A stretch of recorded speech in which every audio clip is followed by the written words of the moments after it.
Yes, magandang araw sa mga kababayan kong mga Pilipino. Ayan na, tagumpay na ang aming mga pangarap sa buhay sa araw ng graduation ng aming minamahal na Laika May Larsa Bueno na anak ng aking tagapagtanggol. Yes, nandito kami ngayon upang i-celebrate or attend namin ang kanyang pagtatapos ng kolehiyo.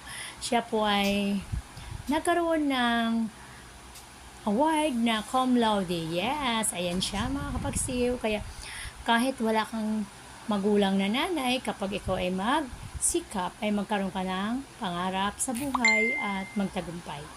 Kaya, good morning ulit sa aking mga kasamahan na nandito kami ngayon sa Rizal Park ng Manila Hotel na sana'y magtagumpay ang lahat habang buhay. Ayan ang aming prinsesa na si Laika May Larsa Bueno.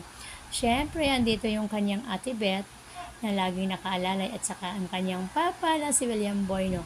Kaya kailangan natin po maging mainahon. Kaya, mga kapagsiw, don't worry.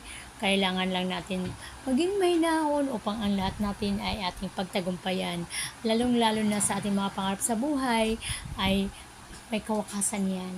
Kaya kailangan lang natin na step by step, smile palagi, huwag tayong laging galit, at huwag lagi tayong magmumura kasi ang lahat ng yan ay may kasuklian. Yes, yan gusto ko smile lang. Ayan ang mga anak ko, yung panganay ko at saka pangalawa ko, kasama namin. Siyempre, andito ang ate Beth at saka ang papa niya. Kailangan natin mag-celebrate tayo kahit konti lang. Ayan, peace tayo. Yehey. Yes, ganap ka na nakapagtapos ng kolehiyo sa course ng education sa araw ng Miyerkules. Ayan mga kapagsew, tingnan nyo ang kanyang papa at saka sa Tibet. Ang aura pa lang nakikita na may kasiyahan. Yes, andyan ang anak ko. Wey! Aming tagapagtanggol. Siga ka ba?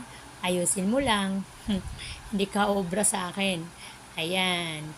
Pero alam mo, kahit ganyan lang ang buhay natin, sumulat sa poll, na nakilala kita, ay mahal ko kayong lahat. Bye-bye!